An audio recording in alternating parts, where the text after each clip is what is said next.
Thank you everyone for joining today's live session from Clarivate webinar. Let's stay tuned. The webinar session will start in about 5 minutes. See you soon.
Thank you everyone for joining Clarivate live webinar session.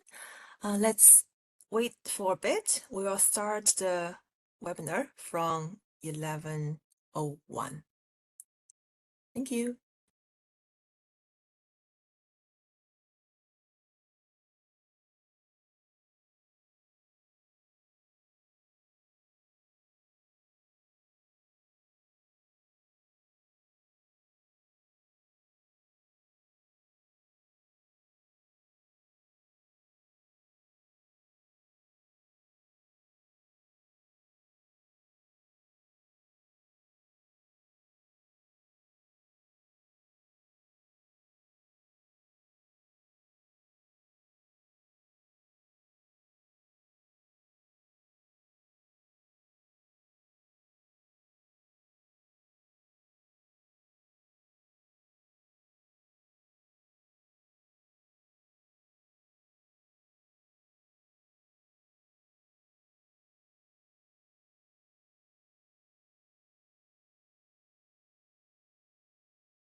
Right.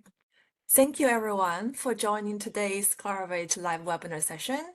Today's topic is accelerating innovation and commercialization for Malaysian universities and research centers.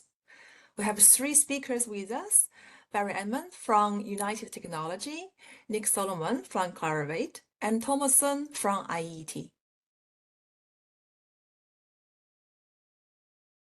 Today's agenda, we will start from introduction from Barry, and we'll move to next session about Malaysia University State of Innovation. And then Thomas soon will bring us home with his session about exploring inspector-driven innovation from research to impact. And then there will be a Q&A session open to every attendee. Let me start with some housekeeping notes. The session will be recorded. Your microphone is muted by default. Please use the chat or Q&A panel to submit any questions that may interest you. We may not be able to come to answer all the questions, but we promise to answer back to you by email or something later on. And we welcome your feedback, so please complete the survey after session. Thank you very much. All right. Now, let me hand over to Barry. He will give us a wonderful introduction. Okay, to you, Barry. Thank you very much, Charlotte. This is Barry Edmonds from Malaysia. Thank you everybody for joining, and it's a real pleasure to see people from all over Southeast Asia joining, and especially also from Malaysia. I work and represent United Technology here in Malaysia, and in turn we represent Clarivate in Malaysia. The collaboration today is between UT, Clarivate, and IET, which are essentially three organizations that are mostly involved in technology and solutions and data. And next slide, please, Charlotte. The vision really is we are determined to increase the value of our collaboration through providing data solutions to customers, right? And we know that it is super important for our clients, more so now, to drive their decisions with facts and data, right? And essentially what these three organizations bring to our customers is facts and data and solutions and technology to help you make better decisions. And that feeds into our mission, which is simple, and that is to make information an asset for your business. So with the correct data, with the correct technology, hopefully you would be able to use that to make the correct business decisions in your organization. Next slide. So diving a little bit deeper into the innovation and commercialization landscape, I mean, it's fair to say that some of the challenges that academic institutions and corporations involved in research around the world are often the ones pushing boundaries and driving disruptive innovation in their countries. But what often holds these IP-heavy organizations from scaling up is usually it's financing, right? And getting the entire economic ecosystem to recognize the value of IPs, right? The value of patents and innovation. And that's something that I think it's not just unique to Malaysia, but that's something unique to many parts of the world. We don't see that IPs are commercially valuable, and sometimes there's a tremendous lack of funding involved in that. Comparatively, if you look at more developed countries, like some of our European friends or North American friends, and even greater Asia, we see that there is a larger push in terms of financing and research budgets, right? So moving to the solutions, the key is to kind of recognize IPs as a financial asset, ensure that the IP and tech transfer office support is always there within your organizations, and to get industry expertise to help push this along, right? To sort of create the awareness that funding and further research and support is required if you want to make an IP commercially viable and useful for the community. And some of the key metrics to track is research and knowledge creation, institutional and global recognition, technology transfer and commercialization, and entrepreneurship and ecosystem development. So you see, between the challenges, solutions, and key metrics, it's sort of all involved, and it's around trying to understand how to commercialize a patent, how to commercialize a technology, understanding where that technology fits where that patent fits in the larger landscape of things, and hopefully, with the correct data sources, you'd be able to identify that, right? You'd be able to see where you would be, where you need to pay more attention to, and where you need to pay more focus on, in terms of making your patents and making your technology, making your research more commercially viable. Next slide.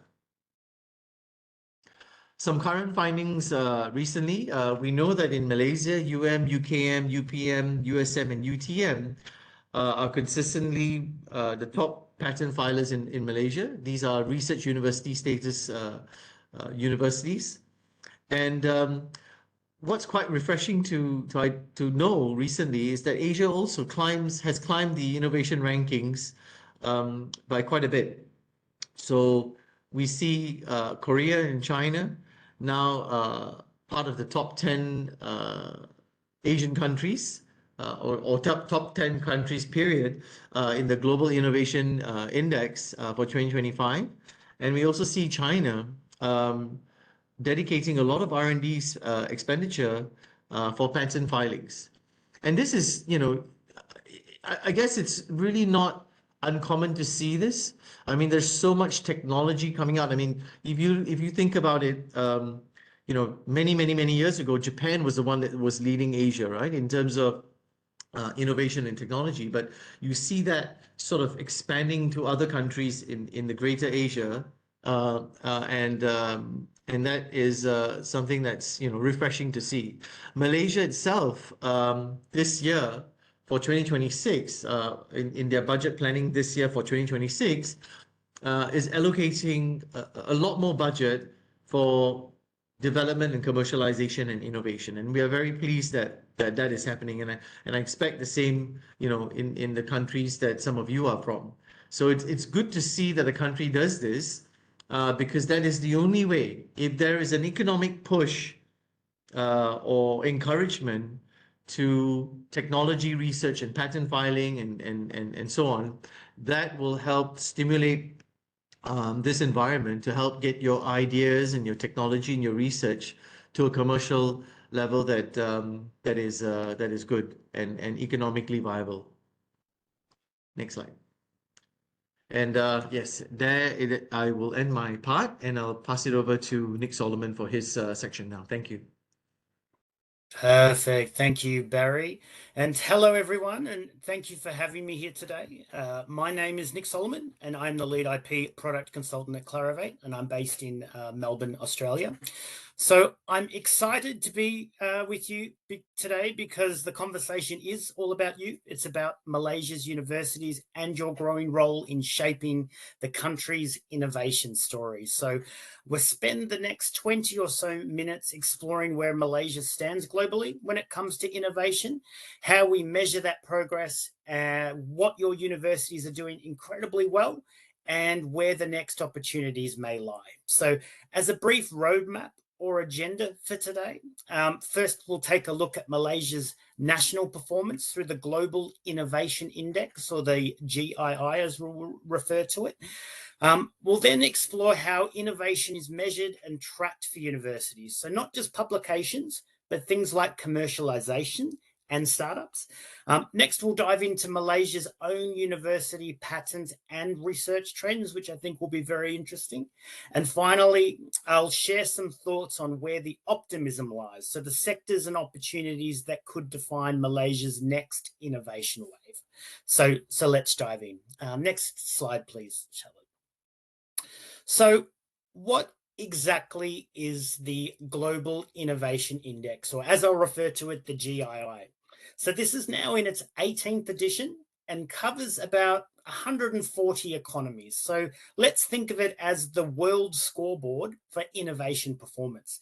It's not just about how much money a country invests in R&D, but how that investment translates into real-world outcomes such as technology, knowledge, entrepreneurship, and social impact. So the GII is recognized by the UN as a key reference for science and innovation policy, which means it really influences how governments shape strategy. So it looks at four broad things. Okay, so it looks at investment patterns. So how much funding and policy support goes into R&D. It looks at technological progress. So are we producing new patents, new startups and new ideas? It looks at adoption rates. So are people and industries actually using those ideas? And finally, socio-economic impact. So are these innovations making a difference to lives and livelihoods?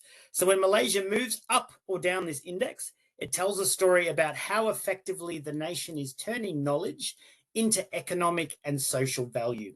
So next slide, please. So here's the good news, that Malaysia currently ranks 34 or 34th globally. So that's in the top quarter of all economies. Even more impressive, in the upper middle income category, Malaysia ranks number 2, just behind China. So that's an incredible achievement and a sign of steady improvement over the last decade. It shows Malaysia's innovation ecosystem, the universities, startups, and government agencies are producing tangible results. So you're not just participating in global innovation, you're competing in it, which is very, very important. Next slide, please, Charlotte. So innovation just doesn't happen at the national level. It happens in cities, in clusters of researchers, with inventors and entrepreneurs. So where the idea of innovation city hubs come in, we refer to these hubs as the beating heart of the national innovation system. So they're places where universities, R&D firms, venture capital, startups collide to spark these new ideas and innovations. So Kuala Lumpur is currently ranked 86th most innovative city hub globally. So that might sound modest, but it's actually a big leap forward compared to previous years. So when you look at organizations driving this, and we've got MIMOS, we've got the University of Malaya, these are at the top of the list. So it's clear that universities play a direct role in these city level rankings. So every research group, every transfer office, and every student startup contributes to this story. Next slide, please, Charlotte. So now, how do we actually measure innovation in a university context? So it's not as simple as just counting journal articles.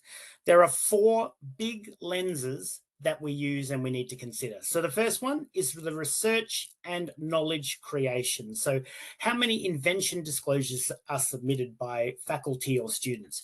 How many licenses and options are executed? What's their total value? How many collaborative research projects are happening with industry or government? This is where universities often excel, and this is the discovery phase. We also look at technology transfer and commercialization. So how many startups or spin-outs are formed within the university research? How much revenue comes from IP licensing and royalties? And many of those licenses, are they active? This means that technology is actually being used commercially. And also, what is the time to market? How quickly can research move from lab to life? So if a university can shorten that timeline, it's a real competitive advantage. Next slide, please, Charlotte. So the next 2, we've got entrepreneurship and ecosystem development. So are we training students and faculty in entrepreneurship? Are incubators and accelerators succeeding? Do startups survive beyond the first few years? How many jobs are created by university startups? And what is the broader impact? So, founded companies, mentorship networks, hackathons, those kind of things. And finally, we have the institutional and global recognition. So how do universities perform in innovation-orientated rankings, like the Clarivate Reuters Top 100 Most Valuable Universities? What about the indicators in the THE or QS that measure industry income and innovation impact? Are the strong international collaborations and joint patents, things like that? So all these pieces together give us a nice holistic view on innovation health. So it's not just about the outputs, it's about incomes and the ecosystem strength. Next slide, please, Charlotte. So let's look what's happening right now and right here in Malaysia. So this includes, or this visualization includes all innovations from government, universities, corporate, anything which has originated in Malaysia. So if we analyze patent data, this can be a direct window into applied innovation. So we can see strong activity occurring over the past 10 years. The themes emerging from Malaysian originating patents are very interesting. So we can see major growth areas such as polymer applications, natural products, pharmaceutical activities, aromatics and cycloaliphatic, agricultural technologies, and water treatment, which is coming through. These areas tell us where Malaysia's university and research institutes are applying their expertise, and this can often be aligned with national priorities like sustainability, health, and industrial innovation. So these aren't just academic patents, but many are tied to partnerships and potential commercial pathways. Next slide, please. Excellent. So this slide focuses just on Malaysian universities and just how Malaysian universities are performing in patent-driven innovation. So this is where the research turns into real protectable technologies. So on the left, each bubble represents a university. The higher it sits, the stronger its patents are. So this means they're more likely to be cited and impactful. So to the right, the inventions are newer. So you can see standouts like the University Malaysia Sabah, University Malaysia Perlis, and UKM showing strong innovation momentum. On the right, we see those innovations or what those innovations are all about. So it's a really encouraging mix of technologies. Things like polymer applications, natural products, pharmaceuticals, agriculture, and water treatment. These are all areas with huge global relevance, from sustainability to healthcare. So the takeaway here is pretty simple, that Malaysia's universities are not just doing great research, they're creating intellectual property with real world impact. And that's a clear sign of maturing innovation ecosystem. Next slide, please, Charlotte. So next, we've got the collaboration. So the collaboration, I think, can be termed as the lifeblood of innovation. So this data shows that Malaysian universities are increasingly engaging with both local and international partners. So a couple of examples that I pulled out of the data from the last few years that I saw would be examples related to the Valeric Group, where there's work on simultaneous carbonization of palm oil waste and production of activated biochar for wastewater treatment. So this is a circular economy innovation in action, which is great. With the Malaysian Palm Oil Board, where the research that has been produced produces compositions that disrupt pathogenic bacterial biofilms. So that's practical biomedical applications coming out of that data. And finally, the example that I put out was Petronas, which is collaborated on flow field plate technologies for fuel cells. So these are vital for clean energy transition. So each of these collaborations reflect how Malaysian universities are moving up the value chain, from fundamental research to high impact real world applications. Next slide, please, Charlotte. So I've put this slide on because I think it's always good to be optimistic for the future. And I do believe this is my last slide before I pass on the conversation. But at the moment, there is no Malaysian university that has cracked the top 50 universities powering global innovation, okay? But not yet. That's not a criticism. I guess it could be more as a call to action, because the conditions for rapid advancement are all here. So in Malaysia, and my view is that Malaysia has, firstly, a national agenda focused on becoming a high-tech, knowledge-based economy. Malaysia also has a strong STEM foundation and growing expertise in areas such as AI, semiconductors, and green tech. the same areas that global innovation leaders are currently betting on. Malaysia also has a rapidly expanding international collaboration footprint, which we saw a little bit of before. So this can help accelerate learning and access to various global markets. Malaysia also has a young tech-savvy talent pool that's eager to build on and experiment in different things, which is incredibly important. And finally, the one I'll mention is cost competitiveness. Meaning Malaysian innovation can scale effectively, which is incredibly important. So all of those things combined is a very exciting mix. And it's one that can put Malaysia at the heart of innovation in Southeast Asia over the next decade. So as I said, this was my last slide before I pass on, but just to wrap up from some of the slides and information that I've provided today, is that innovation isn't just about technology. It's about people, it's about collaboration, and it's about the willingness to turn ideas into impact. So Malaysia's universities have already shown what's possible, from pioneering sustainable materials to advancing biotech and energy systems. So the next step is scaling that success, building stronger industry linkages, supporting spin-outs or spin-offs, and ensuring every research outcome has a path to application. So thank you again. And now I'm going to pass over to my colleague, Thomas, who will be continuing today's presentation. Thank you. Thank you, Nick. Hi, everyone. This is Thomas from the IET. And of course, thank you for joining us this morning. And of course, welcome now to the session Exploring INSPEC on the innovation from research to impact. And I think we learned a big picture from the slides of Nick and also from Barry. And it's fair to say that the patent is one of the most important intangible assets for universities. And by leveraging patents through different ways, like collaboration with industry partners, and the universities and the researchers can amplify the impact of their research output, and also, driving the market and social value.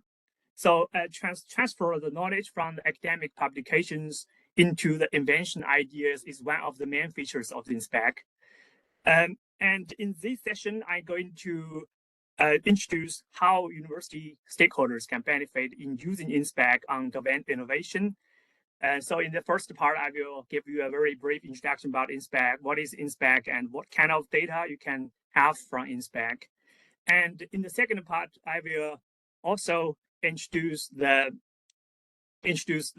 unique things from INSPEC to patent and non-patent literature analysis on the platform, and especially with our human-curated indexing from the subject experts. And I will share also the insights from 2 case studies which focus on semiconductor and artificial intelligence in Malaysia, and to showcase that how it looks like from research to real-world impact. Next slide, please. And INSPEC is the largest abstract and analysis database in physics and engineering. And as you can see, it indexes content of 4 main subjects on the screen. As you can see, physics, electrical engineering and electronics, computing and control, mechanical and production engineering, with over 27 million records since 1969. And it can provide researchers and patent examiners with additional records from unique journal and conference titles, and in terms of the finding patents. And we have, please move, yeah, thank you. And the regular content review and rigorous evaluations ensure that the data is of high quality of trust, as we all believe that the trusted data is the precondition for a reliable insight. So in this case, the trusted data is the first step for INSPEC. And INSPEC is also the only non-patent database which indexes IP international patent classification codes. We refer it to IPC codes for the researchers and the patent examiners. So the IPC search, the IPC search is one of the most popular and efficient ways to identify the gaps in the patent landscapes, especially when we are doing the novelty assessments for our patent applications. So next slide, please. And the InSpec database has clear defined the subject scopes, as I mentioned, 4 main subjects. And under these 4 main subjects, we have over 3,600 fine granular subject classifications. And we InSpec indexes all IEEE and ACM content for the research in EE, computing and control and artificial intelligence, robotics as well. And also the content from the main physical society publishers like IOP, API, APS is fully accessible in InSpec. And in terms of the document type, the journal article and the conference title are the most important document types in the InSpec coverage. Please, next slide. And the content of the trust and of high quality is the first step for InSpec. And afterwards, when we have this comprehensive content, our subject experts index all the records in InSpec. And by labeling them with different human-created indexing fields, as you can see on the screen. And of course, one of the most important one is patent classification codes for the non-patent literatures covered by InSpec. And why we do that? It takes efforts and time, and of course, the expertise to do this labeling. And the reason is that we want to increase the visibility of the articles, and of course, to improve the retrievability of the literatures. And based on that, we can have a quick understanding of the key technology themes of the articles by using this kind of the control terms and uncontrolled terms subject classifications. Next slide, please. And InSpec has the most well-recognized thesaurus in physics and engineering. And we can always use these thesaurus, which has been maintained by our subject experts for over 50 years. So it's a long history to maintaining this kind of the thesaurus from InSpec.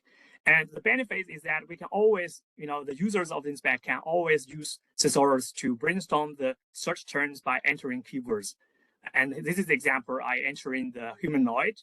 So the thesaurus can suggest all the terms related to the entering input keywords. And it's kind of prompt system. So it prompts us using the terms from this tree structured controlled terms list. Next slide, please.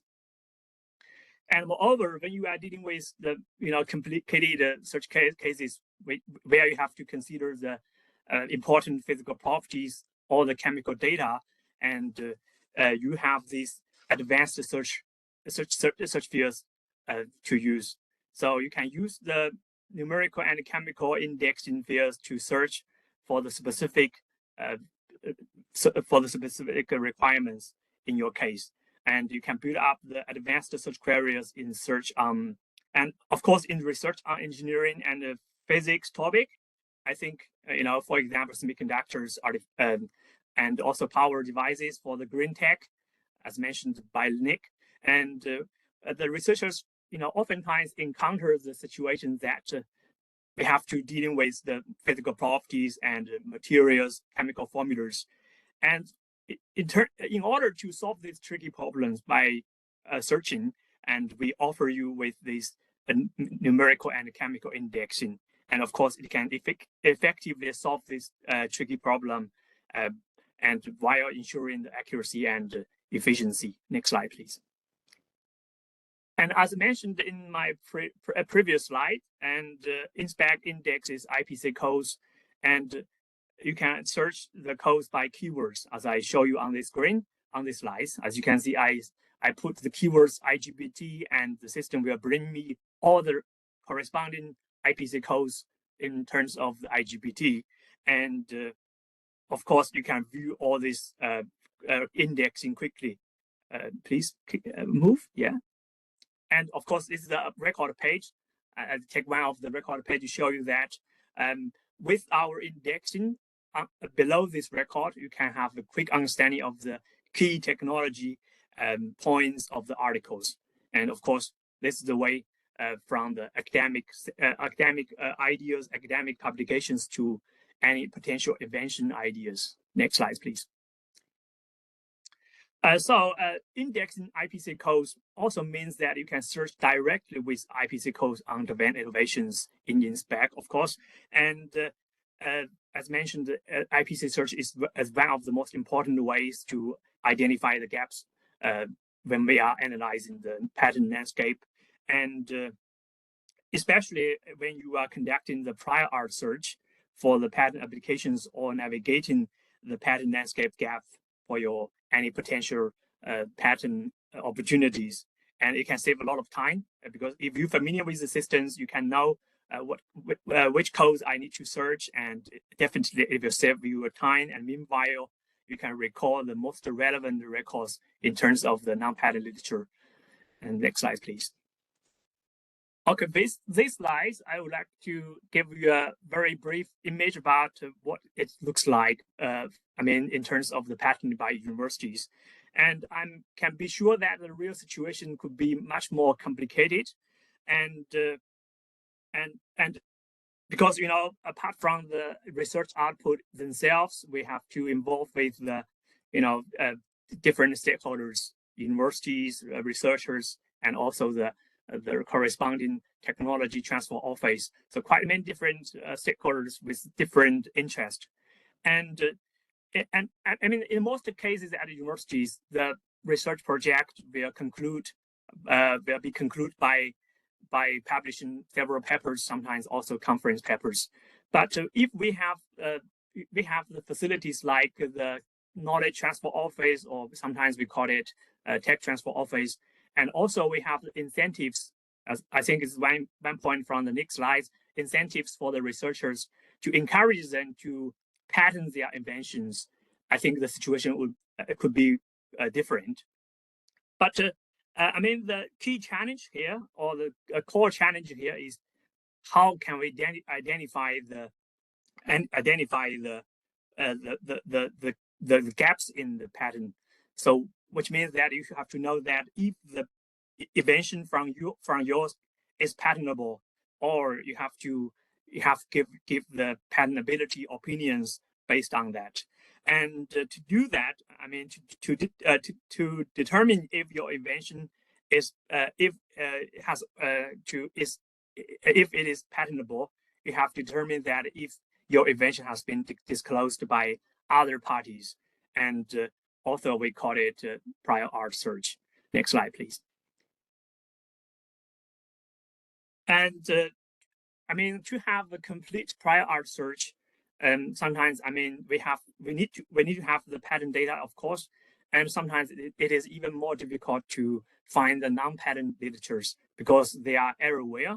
And the patent data alone, for the prior art search, it is not limited to the patent data, and we also need the journal and conference articles, and also technical papers, and sometimes also the conference proceedings. All these things are the essential part for conducting a complete prior art search. And in this case, we can see that the patent search without MPL would be considering only half of the available prior art search. So it's very essential for us to have this prior art search with patent search and also literature search. I think it's also the reason why we think the Advanced Innovation Platform is a great platform for us to do that, because we have 3 modules. Apart from the AI technologies, we have the patent search and also the literature search. Next slide, please. And this slide, you can see how it looks like on the platform. As you can see, we in the module of literature search, we have Web of Science, we have conference proceedings, and of course InSpec. And by integrating all of these non-patent literatures, we can have this complete prior art search to ensure that the inventions I want to submit or the patents I want to file is not disclosed by other second parties. And of course, we need this solid data, of course, from patent and non-patent literatures to ensure that we have a solid analysis of the patent portfolios. Next slide, please. Now let's have a look at the cases with MPL data, and we can identify the top organizations which publish the most scientific articles in semiconductors in Malaysia. And this represents the first step at the national level to identify the patent opportunities from universities' research output. I think the same thing is happened with the slides from Nick, that we have the top organizations, for example, the University of Malaya, USM, UKM, and they are the top organizations. And of course, it can also pinpoint the leading institutions in specific research areas. And we can observe that USM has been the top Malaysian university in publishing semiconductor-related articles over the past 5 years, and which has been followed by University of Malaya and also UKM. It's the same thing. I mean, for us to know that who is leading in the academic publications in specific topics. Next slide, please.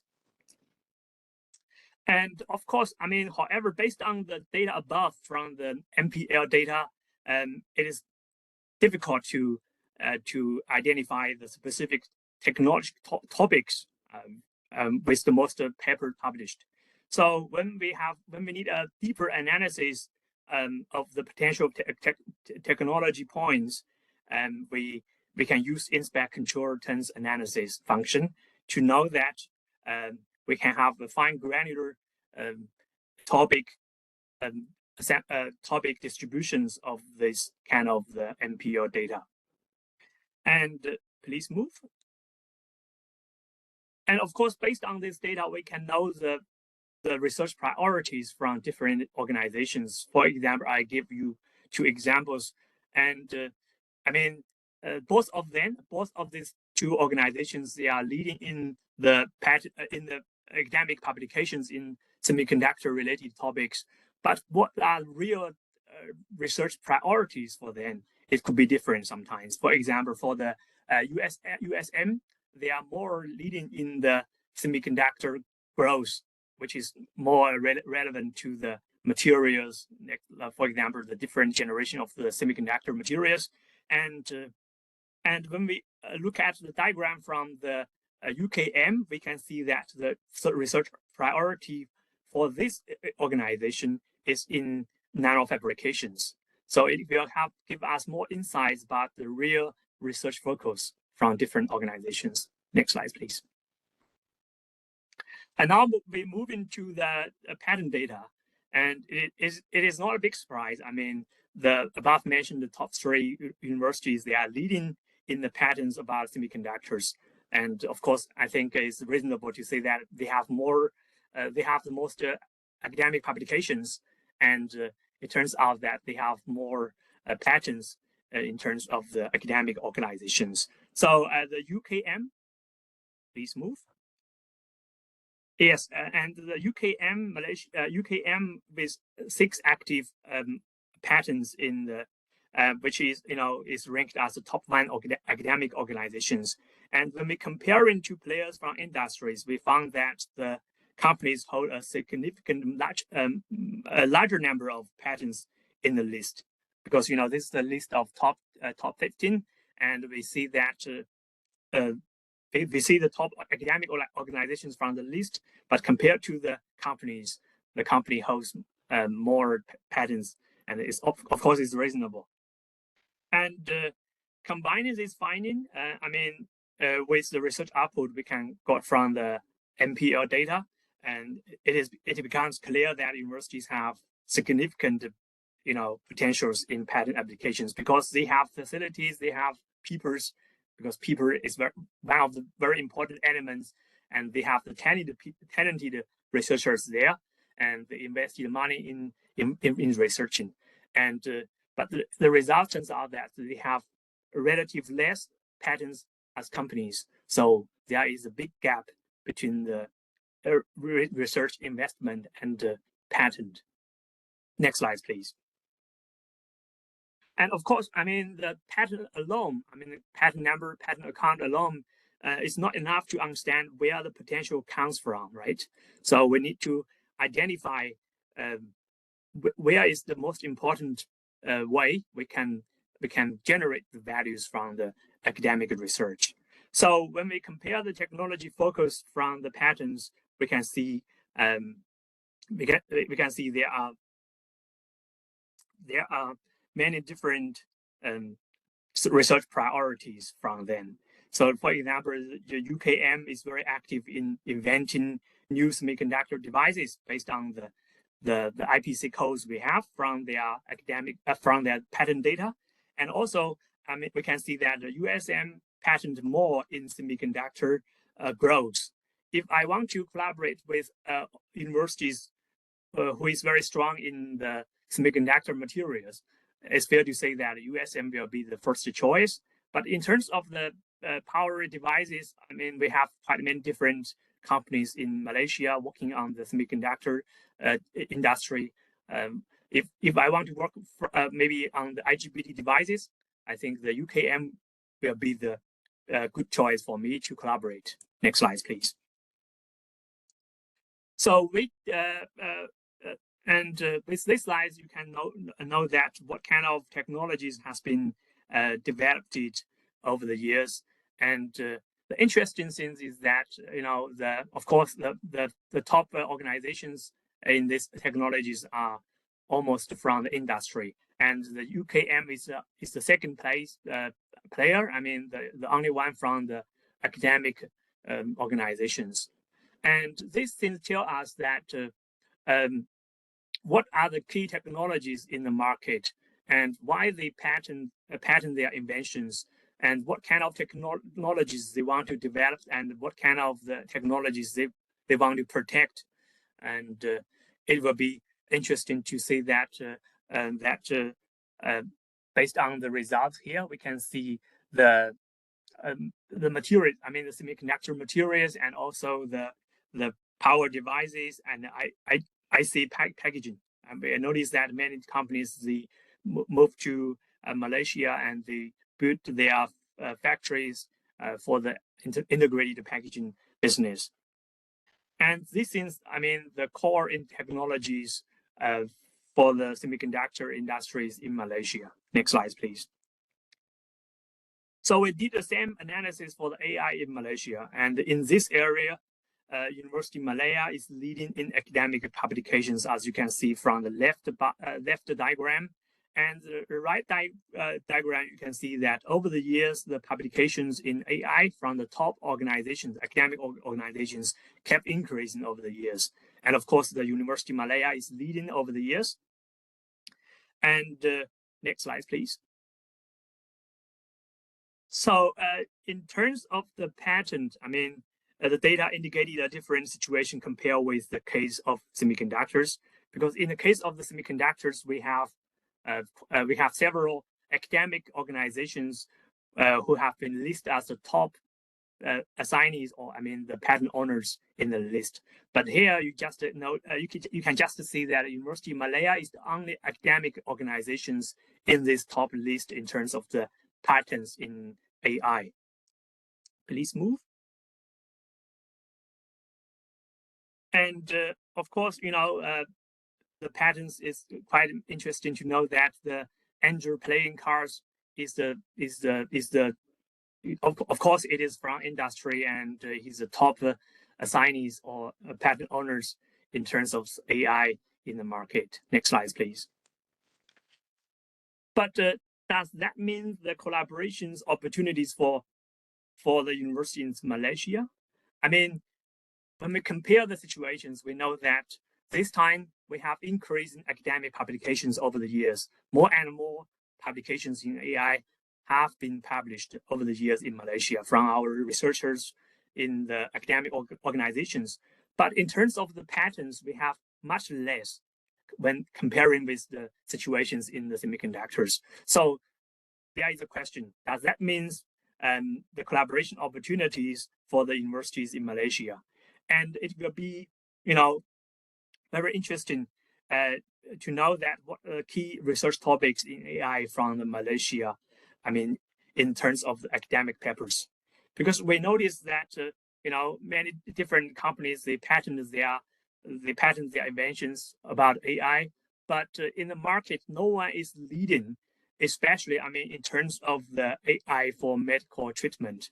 And of course, this kind of things can tell us that the most important research topics or the research focus from the University of Malaya in terms of their patents is more about the AI for medicine, AI for medical treatment. Okay, so of course it's too general to say that, and in this case, so we list what kind of technologies has been developed now, and you can see that the top 3 technologies in terms of AI, and of course from the patent data, is about cancer treatment, about the medical diagnosis, and all these things tell us that this is the real things for AI in the market.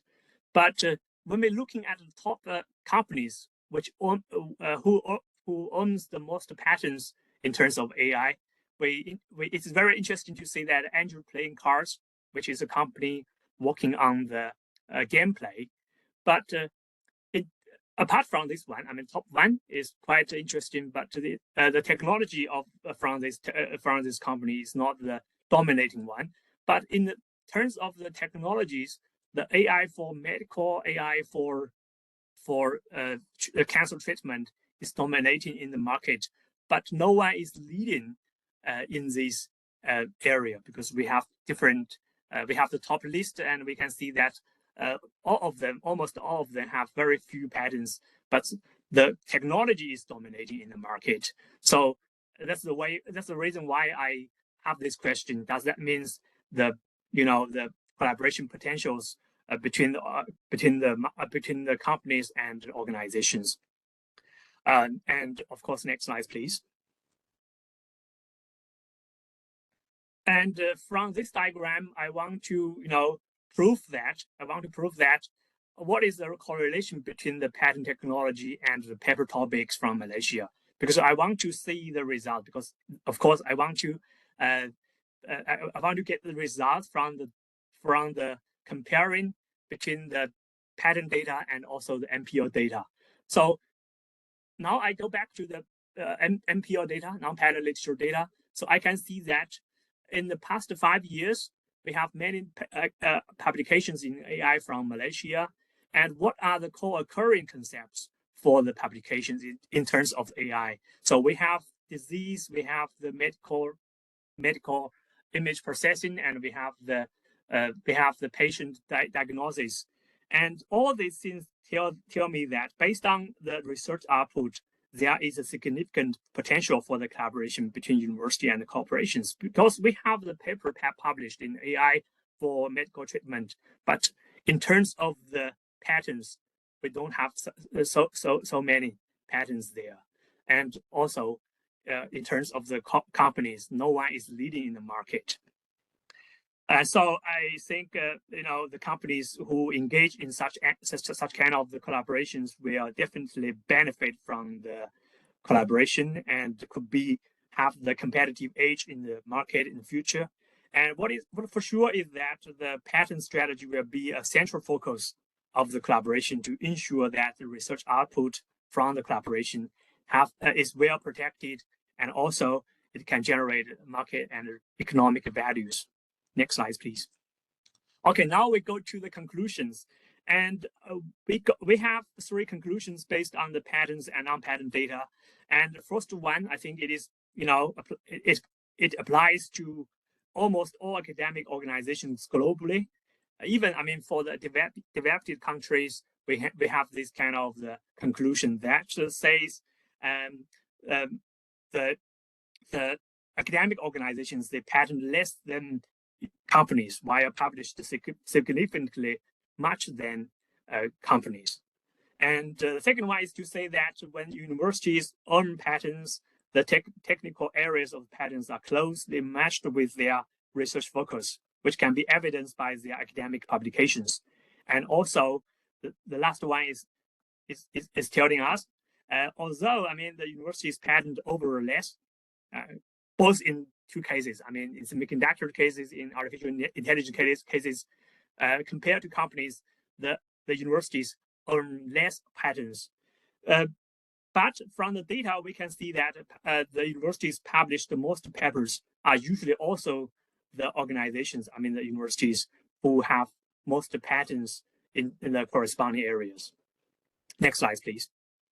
And of course, I want to end my part with a quick summary, and I think the slides will be shared after the webinar. So I prefer not going through them one by one. But the most important thing is that when you are a researcher who intends to patent your invention, I mean, you're going to patent your invention from your research work. And the thing you don't need, you have to remember is that, or let's say you are highly recommended to file patents or submit your patents before you publish. And it is very important. And of course, you can find yourself a patent agent to do the paperwork, to conduct the prior art search for you. And sometimes if there are any KTOs or TTOs available in your organization, you can ask help from them. And but please don't forget that to ensure that you have a successful novelty check from the patent office, you need to submit your patent applications first, or let's say before you publish your articles. And thank you very much for your attention. I think I hope I'm not over time too much. But if you have any questions or inquiries, please feel free to ask it, and don't hesitate to contact us. And now let me hand over to my colleague to start the Q&A part. Thank you very much. Thank you so much. All right, let me stop sharing my screen and all right. Okay, I don't think we have major questions listed. Let's pause for 30 seconds. Let's see if we have any specific questions. Okay. All right, we just got one question. Let me just ask to our panelists, saying, I want to know about the reciprocal beneficial relationship between patent granted industries and academic institutions being their collaborator. Is there any specific proportion of the revenue gained by the industry due to the patent that is allocated back to the university for R&D budgeting? Is it obligated? That's an excellent question. So I guess with patents that come out of industry collaborations, a lot of that discussion will be agreed upon prior to getting the patent or commercializing the patent. So that would be on a very case-to-case basis. What I would mention with that, though, is that having universities think about patents is a really positive aspect, not only for the university, so it can mean, potentially money coming back to the university, potentially money coming back to the inventors, but it also, from, I think, a more country level, can mean a lot of things too. So it can be bringing money back into the local economy. It could be making jobs. It could be, depending on what's needed, it could be manufacturing helping and things like that. So it is a very good question.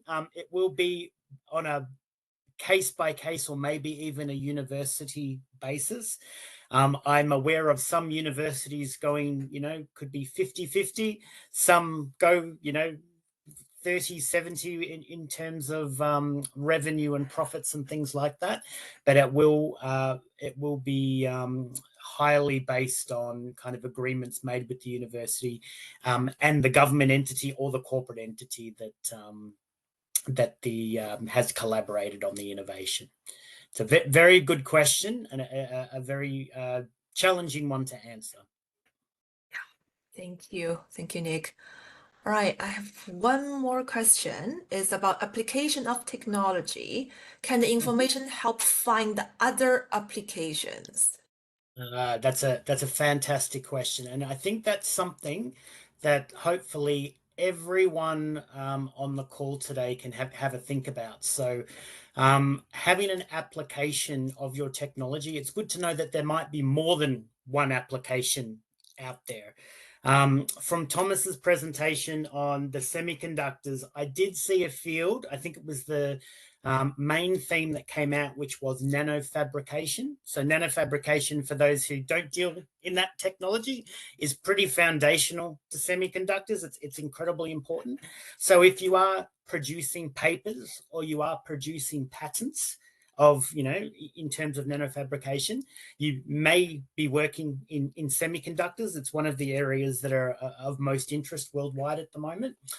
What I would like you to think about in addition to that is what other areas out there could that technology, could that nanofabrication idea that you've got, could be used for. So this is where papers and patent information can help identify other applications for your technology. So a few things off the top of my head that I could think of for nanofabrication, apart from semiconductors, could be things like using it in biomedicine. So potentially designing drug delivery systems or biosensors, things like that. It could be used in things like energy. So enhancing solar cells or different battery materials, things like that. And also, I guess, things like photonics, so, nanoscale optical devices and things like that. So whatever technology you're dealing with and whatever application you are thinking about, always have an open mind, but there might be many other applications of your technology in other areas. And data that, patent data and the scientific literature, the non-patent data that we've spoken today, can help inform you of what potentially those other applications might be. Yeah, thank you so much, Nick. All right, I think we are on top of the hour. Just want to have one more note for all attendees. If you have any questions you want the panelists to help answer, please feel free to leave those questions in the post-webinar survey that will be pop up to your screen in 1 minute. All right, I'd just like to thank you for all speakers for your great and amazing content and your Q&A session. Until next time then. All right, thank you everyone, and leave us a survey and a note. We'll come back to you afterwards. Thank you so much. Have a nice day. Take care, everyone. Thank you. Thank you all. Thank you. Bye-bye.